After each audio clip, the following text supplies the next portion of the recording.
disciplina de desenho arquitetônico. Eu já me apresentei, né? Então vocês já me conhecem aí. Professora Carla Desses Lima, engenheira civil, mestre em construção civil.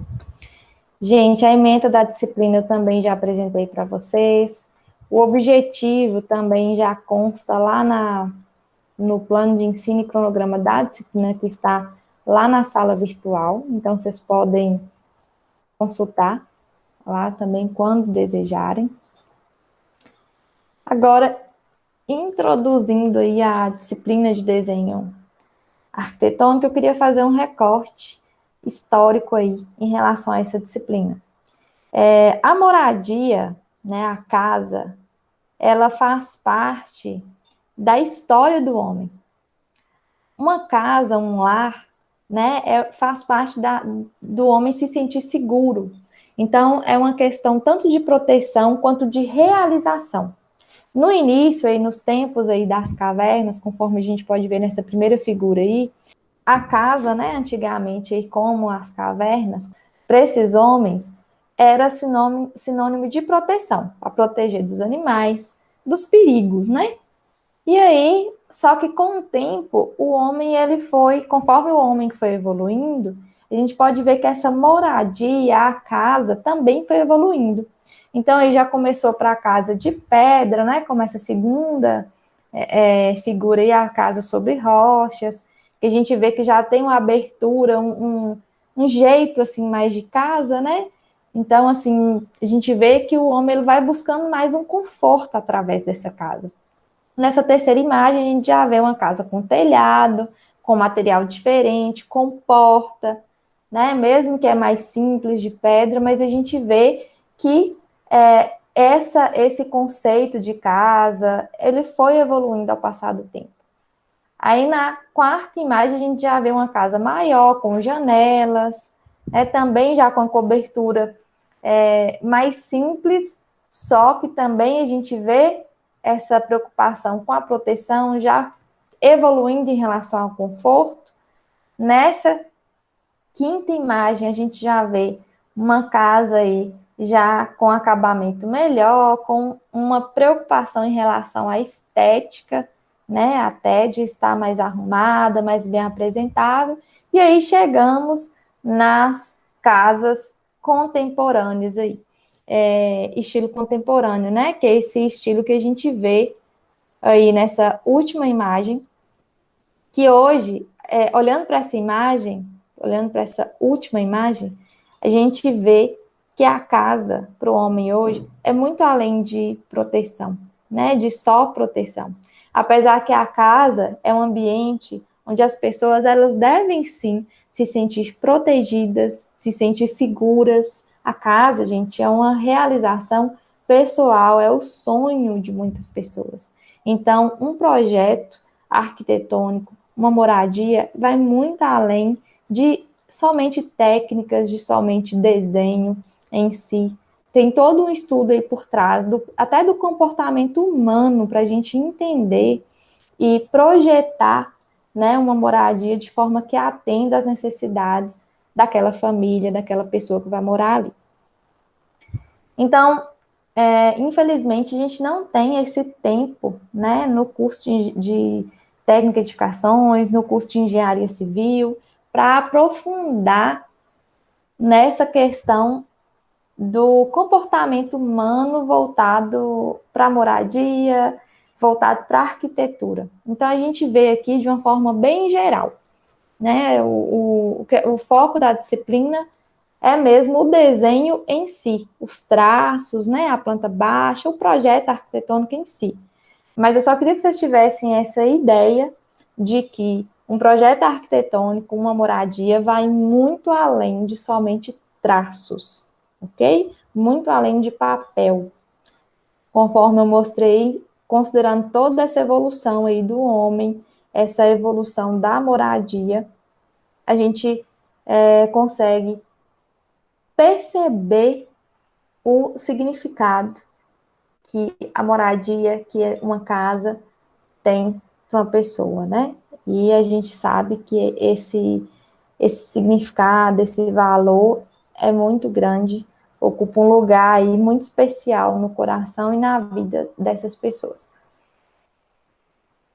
Em relação ainda a estilos, né, de casa, de arquitetura, eu falei aí que esse último é contemporâneo, o pessoal confunde muito com o estilo moderno, né? O estilo moderno faz parte do movimento modernista, o modernismo, né?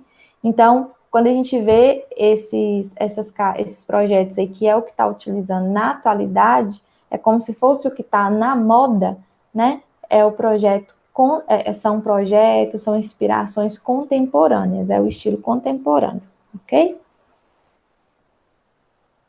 Em relação aos equipamentos que a gente utiliza no desenho arquitetônico, geralmente aí a mesa, né, própria para o desenho, com a inclinação da mesa ideal para o desenho, da cadeira, né, em relação à altura, à luz, tem vários outros fatores.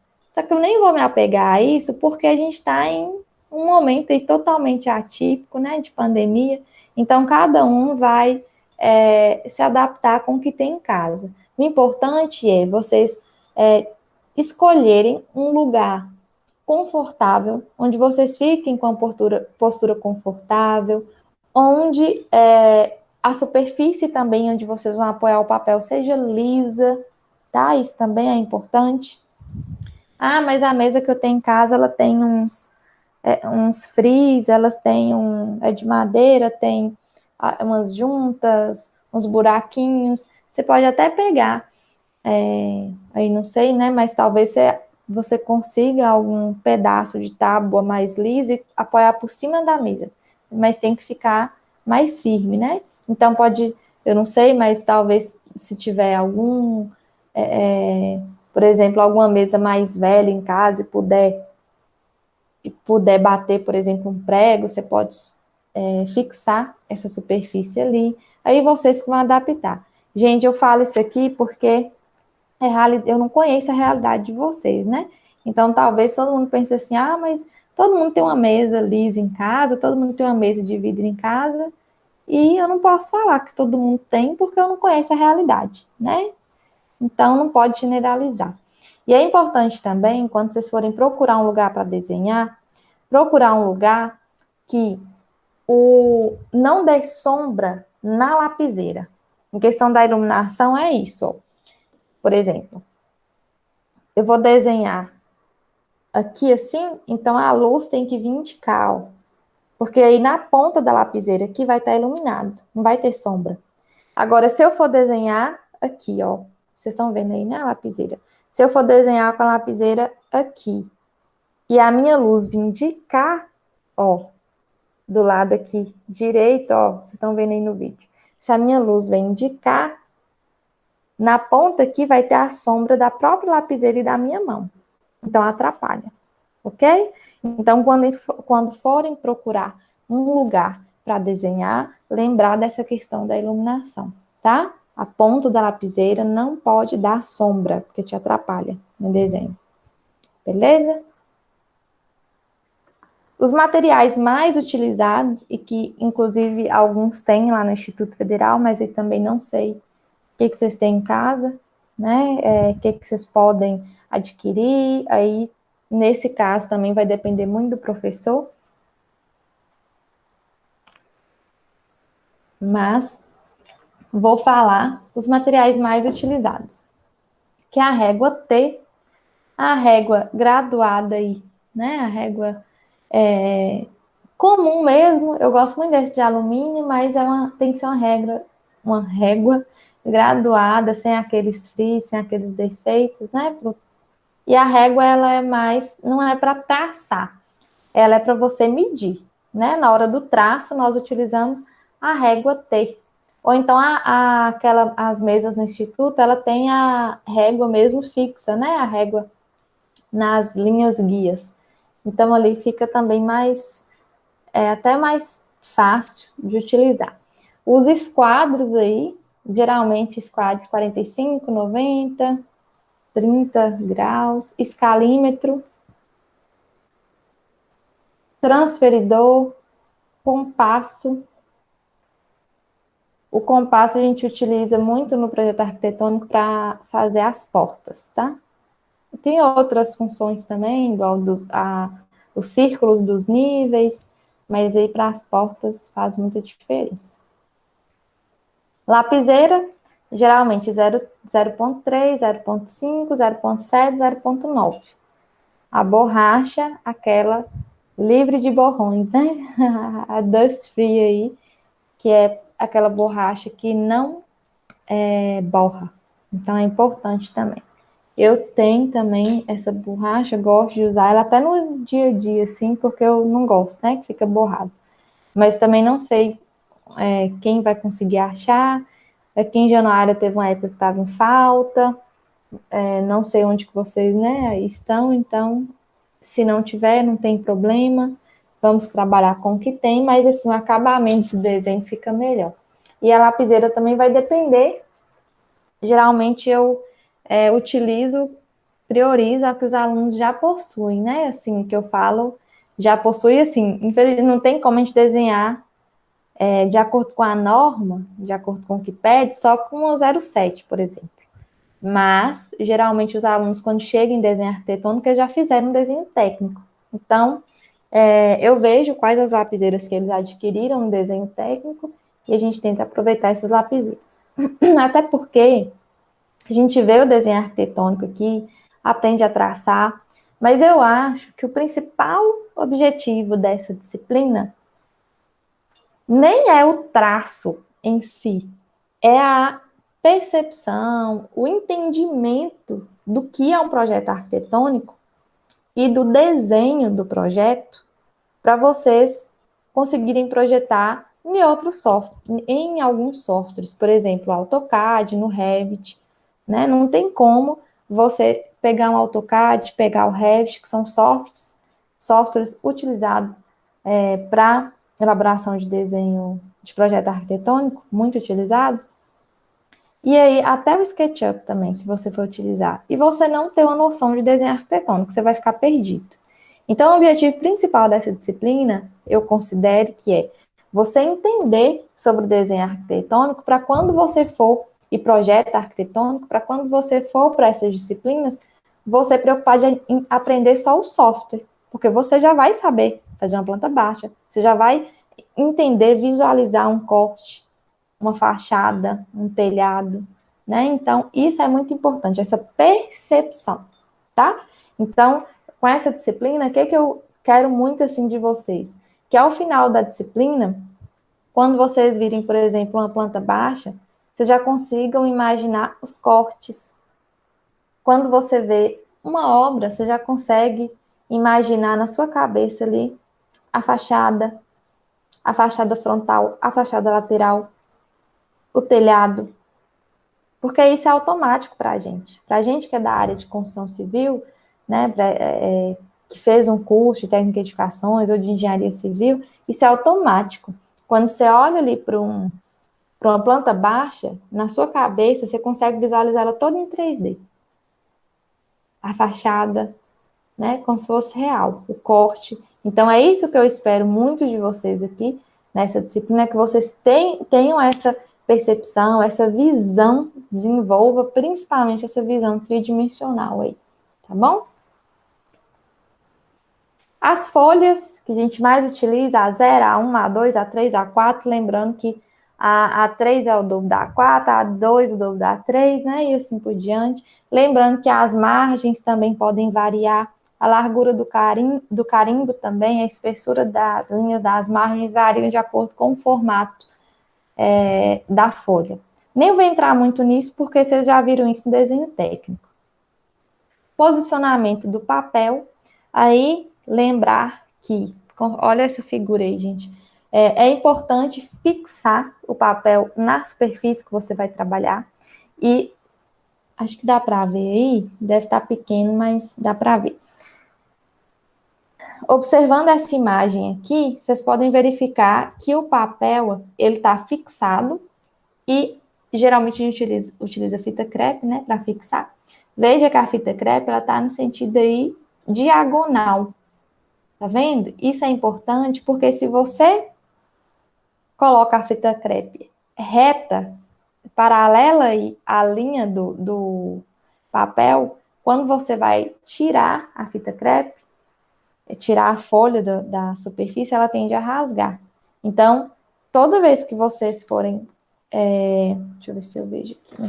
Toda vez que vocês forem fixar um papel aí na superfície, peguei esse livro aqui, nossa, é grande, mas aqui, ó, em vez de você colocar a fita adesiva assim, você vai colocar ela assim, ó. Opa, aqui. Na diagonal, tá vendo? Em vez de colocar assim, paralelo, você vai colocar ela na diagonal. Porque você tira aqui, ó, quando você for tirar ela, se você solta aqui, ela já solta a ponta. Quando você coloca assim, geralmente quando você tira, que ela tende a rasgar o papel, tá? Então, sempre assim, na diagonal. A folha, ela tem que estar bem posicionada aí. Observar também, vocês vão utilizar o régua T, ou, né,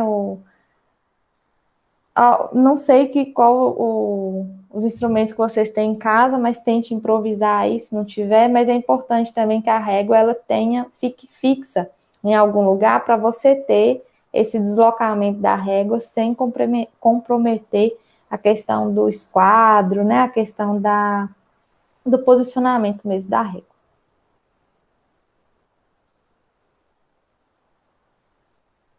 Postura, né, também é muito importante no desenho técnico, no desenho arquitetônico. Assim, lembrar que o seu corpo, ele tem que acompanhar o traço. Então, se você vai fazer um traço na horizontal, você fica de frente aqui para a mesa. Se você vai fazer um traço na diagonal, seu corpo também gira, né? Conforme o traço aí. Se você vai fazer um traço na vertical, você gira seu corpo praticamente todo, né? Para não comprometer, porque às vezes a gente acha que não, mas o posicionamento do nosso corpo pode comprometer até mesmo no posicionamento do esquadro, da régua e no traço. A dobradura, isso, em relação à dobradura, vocês podem verificar nas normas, pode verificar também na internet, é só medir, né? Aí vai variar também se é formatar 1 a 0, aí muda, mas o importante é, na hora de dobrar o desenho, ou na hora de dobrar a folha, sempre essa parte aqui, ó, da frente, onde tem o carimbo, ela sempre vai ficar aqui na frente. Isso é importante, gente, por isso que o carimbo, ele tem a altura que ele pode, a altura e largura, ele pode praticamente ser a altura e largura de uma folha A4, desde que você obedeça aí as margens, né?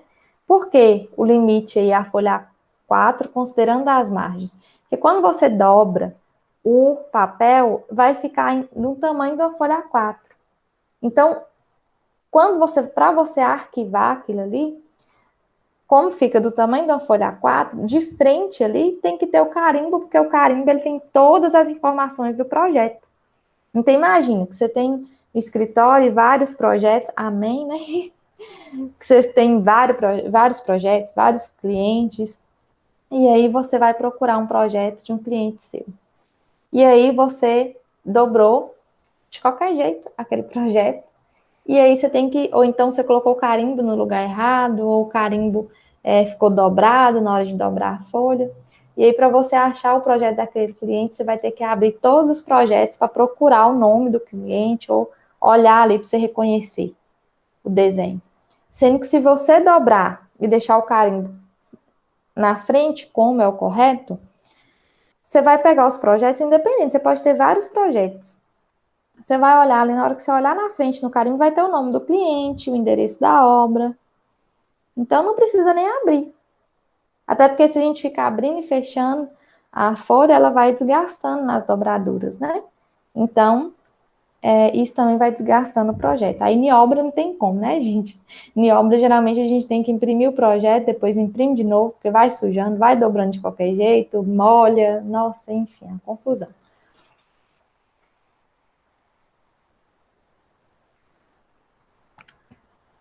Gosto também de falar um pouco dos cuidados que vocês têm que ter com o material de vocês. Limpar sempre a prancheta, a mesa antes de começar a utilizar. Limpar as réguas, os esquadros com periodicidade. Fazer as dobraduras no papel somente a finalização do desenho. Se a gente usa uma folha A3, A2, enfim, a gente não dobra ela enquanto a gente não termina o desenho. Justamente porque se você dobra, depois vai abrir, isso pode interferir no desenho, na qualidade do desenho, pode manchar. Como eu falei, as dobraduras elas vão ficando gastas, né? Então a gente dobra somente após finalizar o desenho. E essa limpeza dos materiais é para evitar que suje, que borre, né, o nosso projeto. Tipos de linha, vocês também já devem ter visto aí no desenho técnico, a NBR 8403. Então, temos a linha auxiliar, que é uma linha mais fininha, mais clara, a linha fina, linha média, linha grossa, linha de eixo, que é aí tracejada, né, traço ponto, a mais fina também, linha de corte, que é traço ponto, só que mais grossa, né, ela é mais escura, e a linha de projeção, que é traçada aí, o tracejado. Mais fino também. Aí tem outras normas, a NBR 8196, que trata sobre emprego de escalas, NBR 10.126, fala sobre cotagem de desenhos, de desenho técnico, NBR 8.402, que fala sobre caracteres para escrita em desenho técnico. Todas as normas da ABNT, né, Associação Brasileira de Normas Técnicas. Então, quando a gente trabalha com desenho técnico, desenho arquitetônico, nós devemos ficar atentos aí às normas que tratam sobre o assunto que a gente está estudando, né, que é sobre desenho técnico e desenho arquitetônico. Então, vamos lá. Projeto arquitetônico. Ele deve conter todas as informações necessárias para que possa ser completamente entendido, compreendido e executado. O projeto de arquitetura é composto por informações gráficas, representadas pelos desenhos técnicos através de plantas, cortes, elevações e perspectivas, e por informações escritas, numeral descritivo, especificações técnicas de materiais e sistemas construtivos. Então, o projeto arquitetônico, o que acontece? Muita gente confunde ele com o desenho arquitetônico. Desenho arquitetônico é uma coisa, é o traçado, são as linhas, planta baixa é um desenho arquitetônico, corte é um desenho arquitetônico. Mas quando a gente fala de projeto arquitetônico, é um todo, é um projeto. Então, a planta baixa é um projeto arquitetônico? Não. A planta baixa, ela faz parte de um projeto arquitetônico, mas só a planta baixa em si, ela não é um projeto arquitetônico, tá? Então, o que é o projeto arquitetônico? É todo um conjunto aí de desenhos e informações. Por isso que, quando a gente fala de projeto arquitetônico, nós temos que ter em mente que é esse conjunto aí de informações em desenho e em escritos também.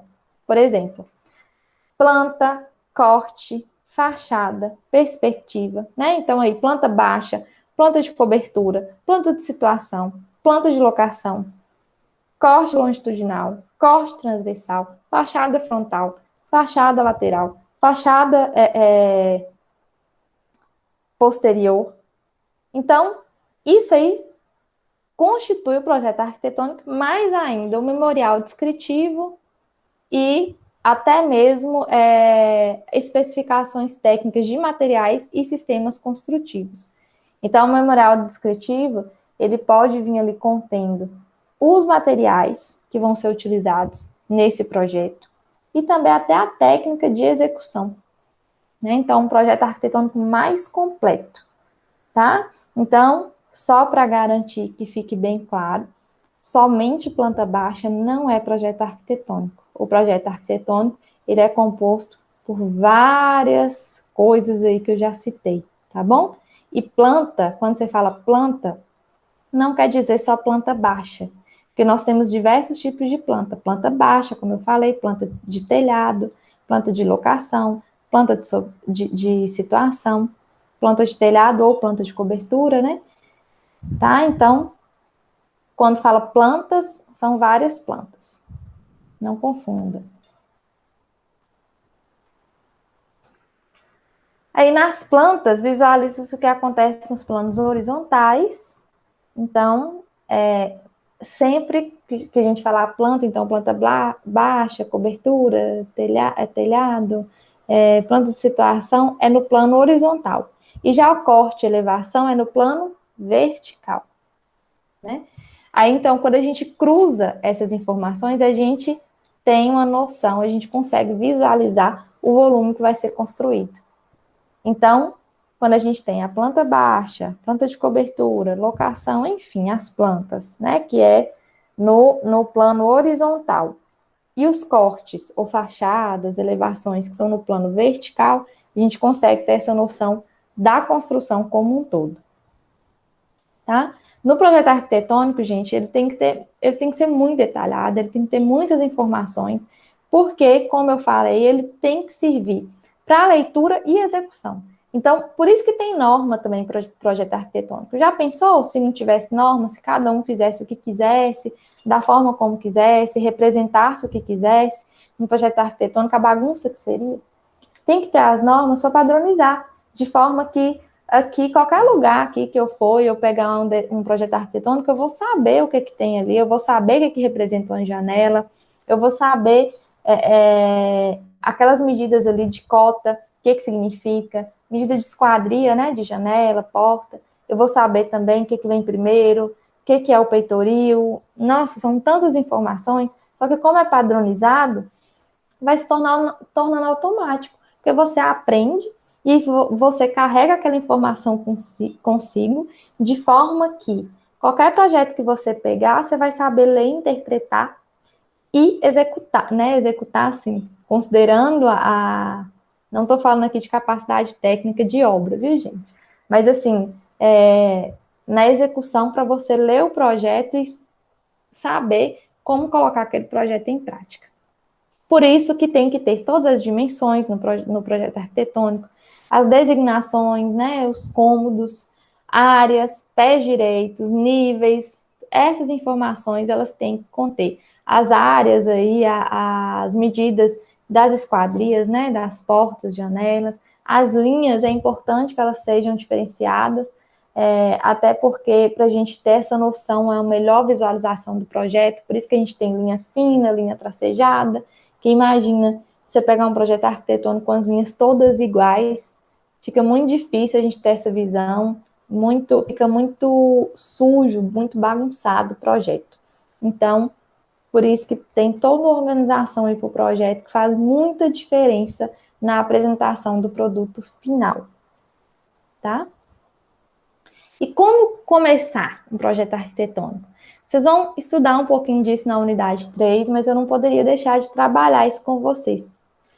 Eu já deixei lá o material complementar na sala de aula que trata a respeito disso, mas vou falar aqui um pouquinho sobre as etapas. Estudos preliminares, para você, nesses estudos preliminares, você tem que começar por aí, né, o projeto, é o momento de você conhecer o seu cliente, conhecer o perfil do seu cliente, para quem você vai fazer esse projeto, quais são as pessoas que vão habitar, né, nesse local, ou se não é um projeto residencial, um projeto comercial, o que vai acontecer ali, qual a finalidade desse projeto, e casa, né, residência, você tem que entender até um pouco da rotina, do dia a dia dessas pessoas para fazer um projeto funcional.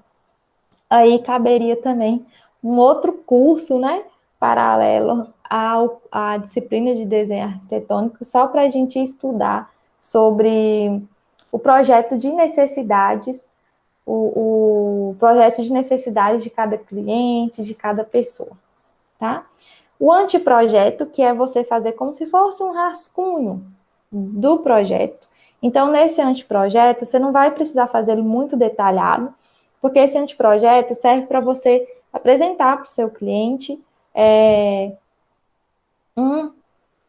uma primeira visão, digamos assim, desse projeto, para se precisar mudar alguma coisa, né? Você mudar ainda nessa fase. Porque você faz o estudo preliminar, você pode até pesquisar na internet, ou quem gostar muito dessa área de arquitetura, que é o meu caso, Você pode estudar sobre esse projeto de necessidades do cliente e pode montar até um roteiro também de perguntas para você fazer para o seu cliente, né, para entender melhor sobre as necessidades dele para aquele projeto, para aquela construção. Então, pode até ser um roteirinho de perguntas, né? Costuma receber muitos amigos em casa, costuma receber muitas visitas, costuma trabalhar em casa. Por que, gente, essas perguntas são importantes? Uma pessoa que trabalha muito em casa, como, por exemplo, a vida de um professor, né?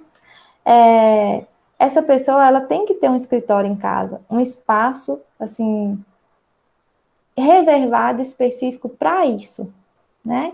Eu, por exemplo, não abro mão de um escritório em casa. Eu preciso desse espaço, porque eu preciso preparar a aula, eu preciso mexer com correção de prova, de trabalho, então eu preciso desse espaço em casa, né? Então, uma casa, para mim, ser um escritório, não seria tão funcional. Então, depende muito do perfil do cliente.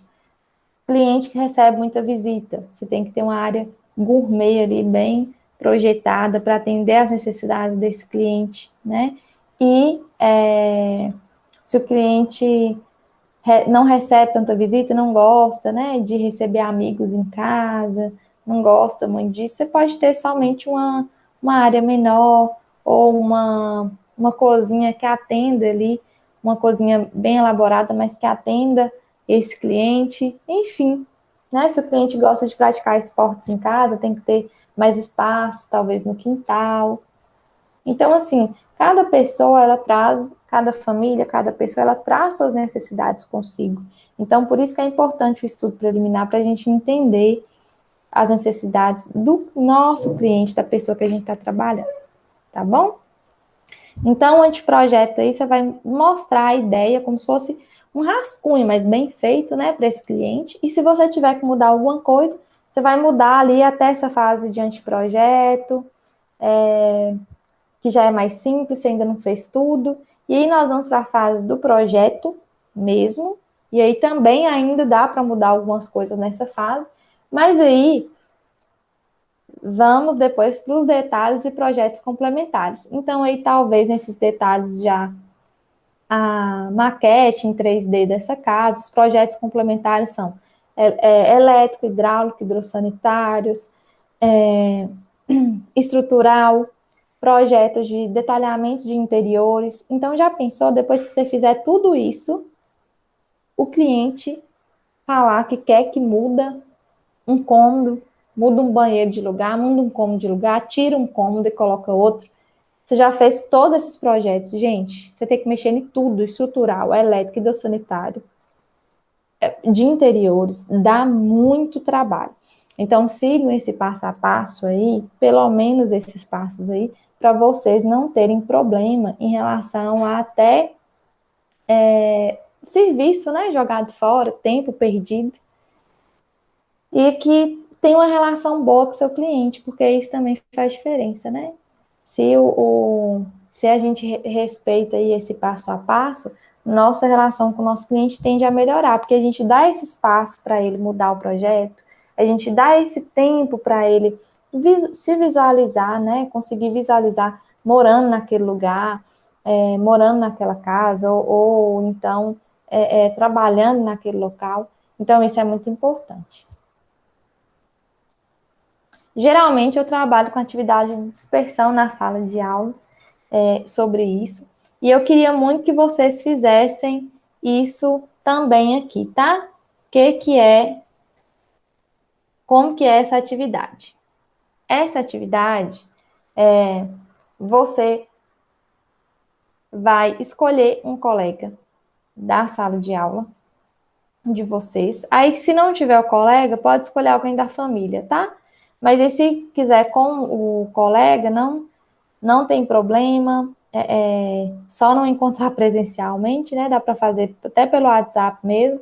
E você vai conversar com esse colega, você vai encarar esse colega como se fosse um cliente. E aí você vai tentar aí trabalhar essa parte de estudos preliminares, tá bom? Vai tentar entender qual que é a necessidade desse colega, desse cliente, né, na verdade. do seu possível cliente, você vai tentar entender quais são as necessidades dele, qual o tipo de projeto que ele deseja, pode ser um projeto aí residencial, vamos focar aí no projeto residencial, quais são as necessidades dele. Então, é como se fosse uma entrevista mesmo. Lembrando, gente, que quando vocês estiverem nessa fase de entrevista com o cliente, é muito importante a postura de vocês, tá? É muito importante a sua capacidade de organização e de escuta. Então, nesse primeiro contato com o cliente, o que vocês mais têm que fazer é ouvir o cliente mesmo, tá? E aí, se for um cliente mais tímido, mais indeciso, aí parte de você nortear essa conversa, fazer as perguntas certas, para vocês terem essas respostas aí, esse norteamento na hora de fazer o projeto arquitetônico. Ok? Então, essa é a atividade. Escolha um colega, faça as atividades de dispersão e eu quero ver, tá bom? É para me mandar essa atividade. Eu vou postar as informações em relação a essa atividade, como que vocês devem me enviar lá na sala virtual, tá bom? Vai ter lá na sala virtual as informações dessa atividade.